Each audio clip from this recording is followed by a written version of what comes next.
Good morning students, मैं हूं राकेश और आर फिजिक्स में आपका स्वागत है। आज बच्चों हम बात करेंगे force between two straight current carrying conductor. Force between two straight parallel current carrying conductor में बात करेंगे। दो पैरेलल कंडक्टर हो और उनमें करंट पास करें तो कितना फोर्स होगा। अगर बच्चों आपने मेरे प्रीवियस लेक्चर नहीं देखे हैं तो आप मेरे चैनल पे जाके प्रीवियस लेक्चर भी देख सकते हैं। और अगर बच्चों आपने मेरा चैनल सब्सक्राइब नहीं किया है तो प्लीज़ इसे सब्सक्राइब करें, लाइक करें एंड शेयर करें। तो चलो बच्चों आज स्टार्ट कर रहे हैं। फोर्स बिटवीन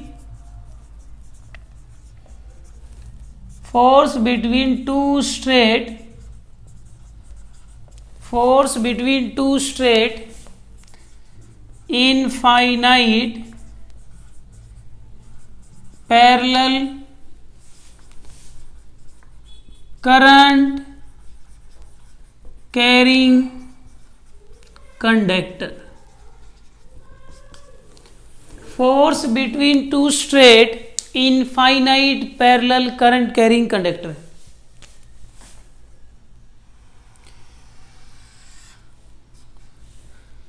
तो आज का डेरिवेशन बहुत ही इंपॉर्टेंट है बच्चों, वीडियो को एंड तक देखें तब आपको जाके चीजें क्लियर होंगी।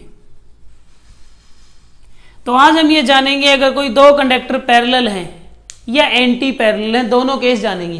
पहले करंट सेम डायरेक्शन में लेते हैं, केस 2 में करंट अपोजिट डायरेक्शन में लेंगे। जो एक्सप्रेशन होगा बच्चों, जो डेरिवेशन होगा, दोनों ही केस का एग्जैक्टली सेम होगा, बस डायग्राम में डिफरेंस होगा। तो डायग्राम देखेंगे, एक्सप्रेशन तो एक जैसा ही है, चाहे सेम हो चाहे डिफरेंट। तो बच्चों ये two straight parallel current carrying conductor है। सपोज करो इसमें करंट I1 है, इसमें करंट I2 है और दोनों के बीच में डिस्टेंस सपोज करो R है। अब हमें ये चेक करना है कि ये कंडक्टर इस कंडक्टर पे कितना फोर्स लगाएगा, ये कंडक्टर इस कंडक्टर पे कितना फोर्स लगाएगा। और बच्चों कंडक्टर की लेंथ इनफाइनाइट है, ये क्लियर कर दूं। दोनों कंडक्टर इनफाइनाइट लेंथ के हैं। तो अगर आप अपने नोट्स प्रिपेयर कर रहे हैं तो नोट्स भी बना सकते हैं। Consider two infinite parallel straight current carrying conductor having current I1 and I2. R is the distance between two conductor. Distance between two conductor. R is the distance between two conductor. ठीक है बच्चों। तो अब ये देखना है कि ये कंडक्टर इस पे कितना फोर्स लगाएगा, ये इस पे कितना लगाएगा। लेकिन पहला सवाल ही आपके सामने ये आता है, ये फोर्स क्यों लगाएंगे बच्चों? Why they exert a force on each other, what is the reason behind it? क्यों 1 2 पे लगा रहा है, क्यों 2 1 पे लगा रहा है, क्यों लगा रहा है? देखो इस वायर में करंट है और स्ट्रेट करंट कैरिंग कंडक्टर में मैंने बताया था, ये वाला रिजल्ट आपके डेरिवेशन में तो है नहीं, एक इनफाइनाइट वायर की वजह से मैग्नेटिक फील्ड, लेकिन इसका रिजल्ट यूज होता है। तो रिजल्ट हम आज भी लिख लेंगे, एक इनफाइनाइट वायर की वजह से मैग्नेटिक फील्ड होता है μ0/4πI/r/2। ये रिजल्ट हमने एम्पियर सर्किटल लॉ में भी यूज किया था और डायरेक्शन वगैरह भी आज मैं बात कर दूंगा कैसे देखते हैं। तो पहले ये समझें कि जो कंडक्टर 1 है C1, ये है C2। तो बच्चों ये समझे कंडक्टर 1 में करंट है, 1 में करंट है और 1 के सराउंडिंग में फील्ड होगा। कोई भी करंट कैरिंग कंडक्टर उसके सराउंडिंग में मैग्नेटिक फील्ड होता है। तो ये समझे कंडक्टर 2 कंडक्टर 1 की फील्ड में है। जो कंडक्टर 2 प्लेस किया गया है ये कंडक्टर 1 की फील्ड में प्लेस किया गया है, ठीक है। तो चलो बच्चों ये बताओ, इसमें करंट ऊपर है तो इसकी वजह से मैग्नेटिक लाइन ऑफ फोर्स कैसे होंगी? तो किसी कंडक्टर में करंट ऊपर है तो magnetic line of force right hand thumb rule से देखेंगे एंटी क्लॉकवाइज, राइट। करंट ऊपर है तो grip of finger gives the direction of magnetic line of force.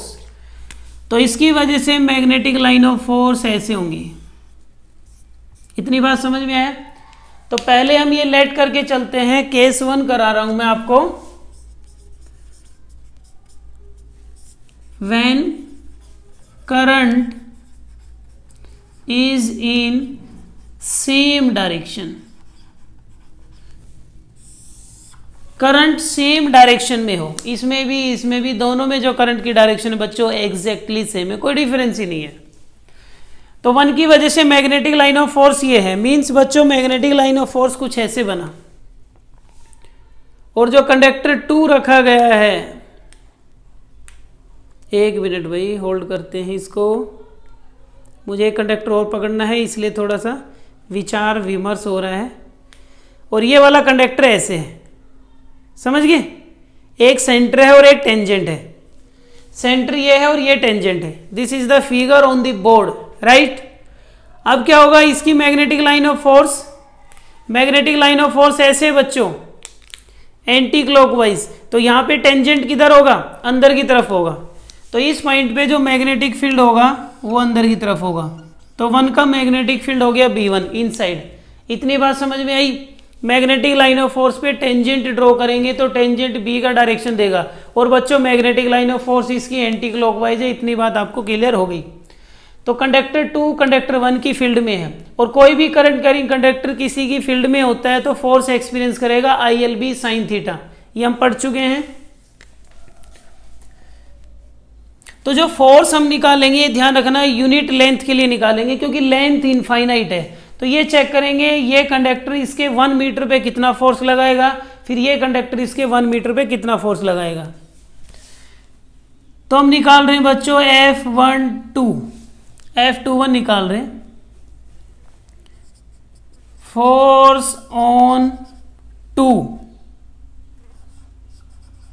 Due to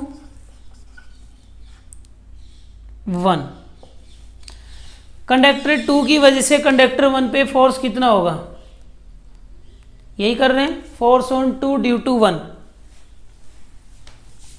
per unit length. Length इसलिए 1 ले रहे हैं क्योंकि इनफाइनाइट है, अगर हमने 1 मीटर का डेरिवेशन बना लिया, अगर एग्जाम में कहेगा 10 मीटर पे कितना होगा तो जस्ट इनटू कर देंगे, नो प्रॉब्लम, ठीक है बच्चों। तो बच्चों कितना होगा, कैपिटल ही लिख देते हैं F21। तो ध्यान से समझना, फोर्स का फॉर्मूला होता है ILB sin theta, ILB sin theta. एक current carrying conductor magnetic field में कितना फोर्स एक्सपीरियंस करता है, ILB sin थीटा। अब एक्सपीरियंस कौन कर रहा है, 2, तो 2 का करंट, 2 की लेंथ, किसकी फील्ड में है 2, 1 की फील्ड में, फील्ड तो किसी दूसरे की होती है ना, कोई भी कंडक्टर अपनी फील्ड की वजह से फोर्स एक्सपीरियंस नहीं कर सकता, ये माइंड में सेट कर लेना, ठीक है। इसकी फील्ड की वजह से एक्सपीरियंस करेगा, ये नहीं है कि अपने में ही करंट है, अपनी फील्ड है, अपनी वजह से अपने भी फोर्स लगा रहा है, ऐसा कभी नहीं होगा। अब ध्यान से देखना बच्चों, I2 लेंथ लेंगे 1, पहले ही क्लियर कर दिया, पर मीटर निकालेंगे तो लेंथ, और B1 इनफाइनाइट वायर की वजह से मैग्नेटिक फील्ड ये होता है, तो B1 कितना हो जाएगा, μ0/4 पाई I/R, R परपेंडिकुलर डिस्टेंस होता है वायर से, I1/R इंटू में 2 sine theta, theta is the angle between current element and B, current element किधर होगा, I2L2 का डायरेक्शन ऊपर होगा, और B1 का आपको पता है इनवर्ड है, 90 डिग्री का एंगल हो जाएगा, I2L2 ऊपर है, B1 इधर है, तो एंगल कितना हुआ बच्चों, 90 डिग्री, साइन 90 डिग्री। साइन 90 का वैल्यू बोलो, F21 आ जाएगा μ0/4 पाई 2I1I2/R, बोलो साइन 91। तो बच्चों ये आ गया है फोर्स ऑन 2 ड्यू टू 1, 2 के ऊपर फोर्स 1 की वजह से। लेकिन बच्चों ये फोर्स आया है 1 मीटर के लिए, total force if length is L, तो L लेंथ के लिए फोर्स कितना हो जाएगा बच्चों, μ0/4 पाई 2I1I2/R इंटू में L, ये आ जाएगा। तो 1 मीटर के लिए फोर्स, ये रिजल्ट हम याद रखेंगे, force per unit length infinite parallel conductor हैं तो वो एक दूसरे पे कितना फोर्स लगाएंगे, mu naught upon 4/2 I1 I2/R। इस फोर्स का डायरेक्शन देख लो बच्चों, मैग्नेटिक फोर्स जब भी चेक करेंगे फ्लेमिंग लेफ्ट हैंड रूल से। Fleming left hand rule clear कर देता हूं, ये 4 फिंगर मैग्नेटिक फील्ड है, ये सेंट्रल फिंगर करंट है, और ये क्या है magnetic force. C child, child mother father, child mother father, C for child, C for current, M for mother magnetic field, F for force father. तो बच्चों B अंदर की तरफ है, करंट ऊपर की तरफ है, तो आप ध्यान से समझने की कोशिश करें, ऐसे फोर्स लगेगा, करंट ऊपर हो गया और B इनवर्ड हो गया, थंब किधर आ रहा है लेफ्ट में, तो मैग्नेटिक फोर्स किधर लगेगा, इस साइड लगने वाला है। ये है बच्चों फोर्स ऑन 2 ड्यू टू 1। इसका मतलब क्या हुआ, जो कंडक्टर 1 है वो कंडक्टर 2 को अट्रैक्ट कर रहा है। तो ये बात समझ में आ रही है कि सेम डायरेक्शन में करंट होता है तो कंडक्टर बच्चों क्या करते हैं, एक दूसरे को अट्रैक्ट करते हैं। और कितनी फोर्स से अट्रैक्ट करेंगे, यूनिट लेंथ पे। ये कंडक्टर इसके यूनिट लेंथ पे इतना लगाएगा, अब दूसरा इस पे कितना लगाएगा वो समझने की कोशिश करते हैं। ठीक है, यहां तक बात क्लियर है। ठीक, अभी हमने 2 पे फोर्स देखा 1 की वजह से, अब 1 पे देखेंगे 2 की वजह से। सेम है बच्चों, कुछ करना ही नहीं है, किसी तरह की कोई समस्या ही नहीं है, कोई टेंशन ही नहीं है। ये लो आपका I1, ये लो I2,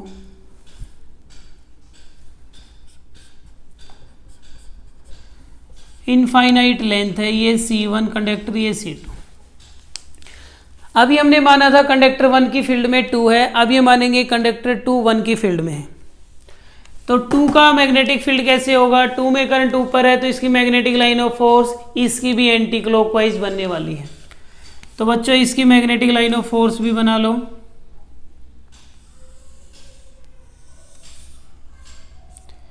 इसकी ऐसे बन जाएंगी एंटी क्लॉकवाइज, कोई प्रॉब्लम नहीं है, इसकी एंटी क्लॉकवाइज। अब क्या हो जाएगा बच्चों, ये सेंटर हो जाएगा और ये टेंजेंट, ये सिचुएशन है। अब ये टेंजेंट बन जाएगा, मतलब कि जो कंडक्टर 1 है वो 2 की फील्ड में रखा गया है। अब 2 की वजह से मैग्नेटिक लाइन ऑफ फोर्स ऐसे हैं और ये वाला कंडक्टर इस टेंजेंट पे रखा हुआ है।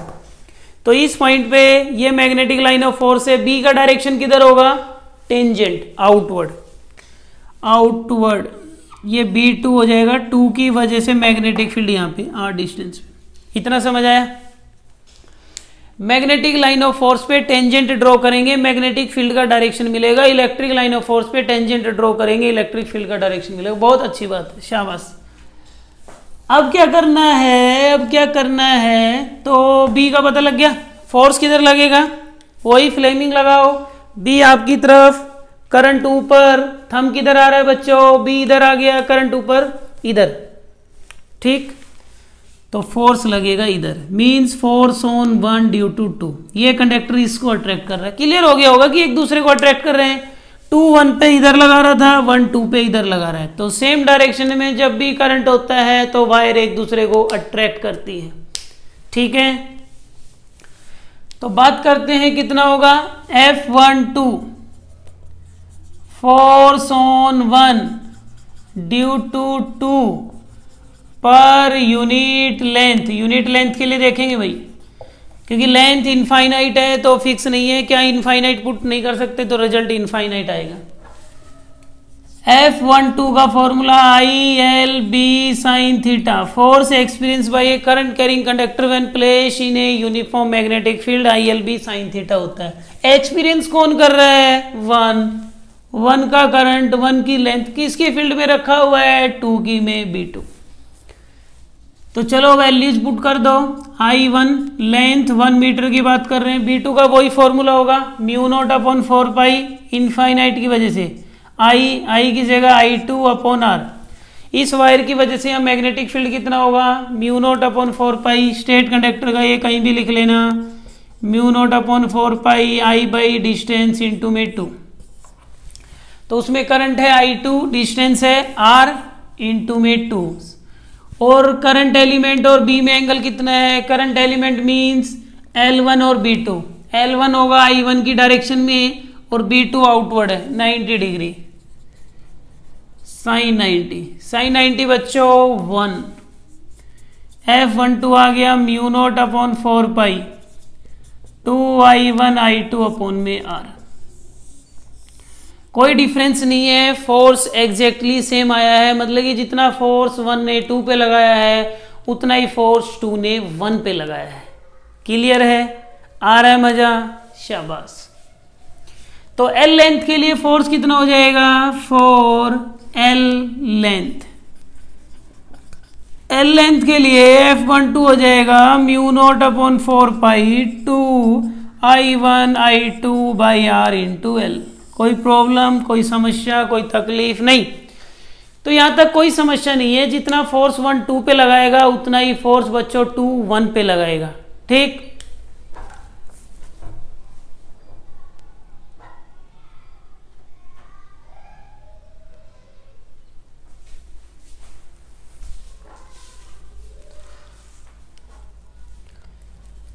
तो बच्चों यहां से प्रूव हो गया F12 is equals to F21। और वेक्टर फॉर्म में देखें F12 माइनस F21। भाई न्यूटन थर्ड लॉ कभी पीछा ही नहीं छोड़ रहा। Every action have equal and opposite reaction, हर जगह वैलिड है, कोई समस्या नहीं है। अब आपसे दूसरा केस क्या होगा बच्चों कि इसमें करंट क्या दे देगा?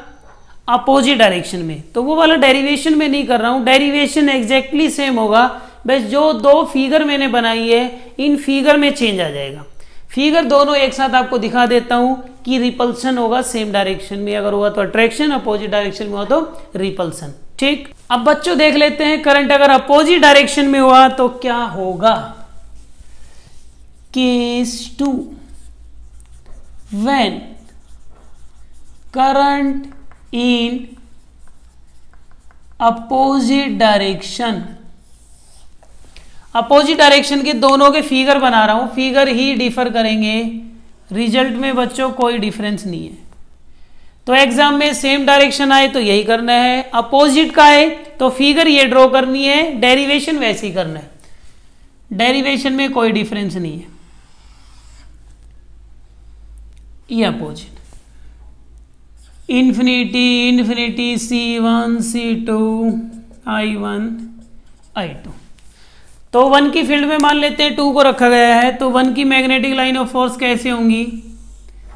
इसमें तो कोई प्रॉब्लम है ही नहीं, इसकी तो एंटी क्लॉकवाइज ही होंगी। अभी हमने चर्चा की एंटी क्लॉकवाइज, ऐसे मैग्नेटिक लाइन ऑफ फोर्स, और यहां पे टेंजेंट किधर बनेगा? एंटी क्लॉकवाइज होंगी तो अंदर की तरफ। तो इसमें तो कोई दिक्कत नहीं है। ये B1 आ गया, ये R आ गया। डायरेक्शन चेक करें बच्चों।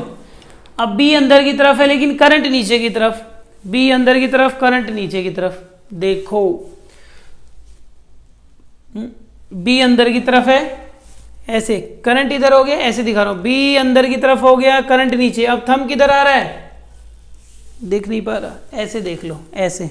ठीक है, उधर आ रहा है, रिपल्सन हो रहा है, B अंदर है, करंट नीचे है, थंब उधर हो गया। Fleming left hand rule, force on 2 due to 1 इधर आ गया। दूसरा फिगर देखें बच्चों, फिगर के ही पैसे हैं, नहीं सब एक जैसे हैं, समझ रहे हो? फिगर ही समझ में आना चाहिए, फिजिक्स का मतलब है डायग्राम क्लियर होना चाहिए। अब ये मान लेते हैं 2 की फील्ड में कौन रखा गया है? 1 को रखा गया है। Infinity C1 C2 I1 I2। ठीक है, अब इसमें करंट नीचे की तरफ है, करंट जब नीचे की तरफ है तो क्या होगा? मैग्नेटिक लाइन ऑफ फोर्स ऐसे होंगी, क्लॉकवाइज। तो क्लॉकवाइज बना दो, और जब magnetic line of force clockwise है तो यहाँ टेंजेंट किधर होगा? अब ध्यान रखना, कंडक्टर इस टेंजेंट पे रखा हुआ है यहाँ पे, और मेन कंडक्टर हमारा यहाँ है, तो क्लॉकवाइज बनाएंगे तो क्लॉकवाइज ऐसे, यहाँ टेंजेंट अंदर की तरफ होगा, ये 2 का फील्ड होगा। तो 1 पे फोर्स किधर होगा? B अंदर की तरफ, करंट ऊपर की तरफ। ध्यान से देखो, B अंदर की तरफ, करंट ऊपर, थंब किधर आया? लेफ्ट में, थंब किधर आया? लेफ्ट में। तो फोर्स ये आ गया, फोर्स ऑन 1 ड्यू टू 2। तो आप देख रहे हो एक दूसरे को रिपेल कर रहे हैं, ये उधर भगा रहा है, वो इधर भगा रहा है।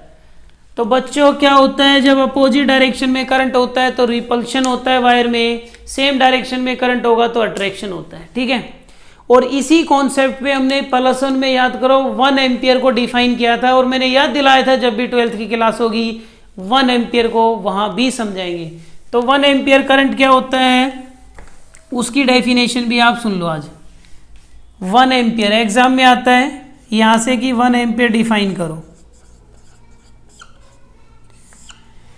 देखो यहां फोर्स कितना आया है आपको क्लियर हो गया, μ0/4 2I1I2/r 1 मीटर पे। तो हमने वहां प्लस वन में पढ़ाया था अगर फोर्स कितना हो जाए 2 × 10⁻⁷ न्यूटन पर मीटर, याद है।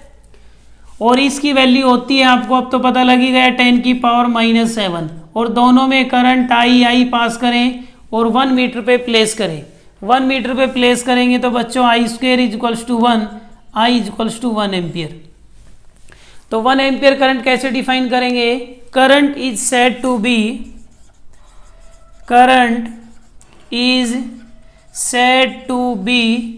1 ampere in 2 infinite parallel current carrying conductor when they exert a force 2 × 10⁻⁷ Newton per meter on each other when distance between them is 1 metre. तो बच्चों यही एक्सप्लेनेशन जब मैंने 11th में पहली क्लास ली होगी, what is physics, fundamental physical quantity, mass, length, time, temperature, electric current, luminous intensity, quantity of substance, derived physical quantity, supplementary, plane angle, solid angle, ये सारी चर्चा हमने की होगी। तो 1 एम्पियर को मैंने यहीं से डिफाइन किया था। तो आज आपको समझ में आ गया होगा कि 1 एम्पियर कैसे एक्सप्लेन हुआ। फोर्स इतना हो जाए यूनिट, पर यूनिट लेंथ भी क्यों लिखा था ये समझ गए होगे, ये वाला फोर्स पर यूनिट लेंथ है। अब बच्चों इस टॉपिक से रिलेटेड मैं एक क्वेश्चन डिस्कस कर रहा हूं, फिर आप चाहे उसमें स्क्वायर आ जाए चाहे रेक्टेंगल आ जाए, किसी भी शेप को आप डील कर सकते हैं। इस एक क्वेश्चन को ध्यान से समझना, ठीक है। तो चलो बच्चों अब इससे रिलेटेड एक क्वेश्चन देखते हैं, बहुत ही अच्छा क्वेश्चन है।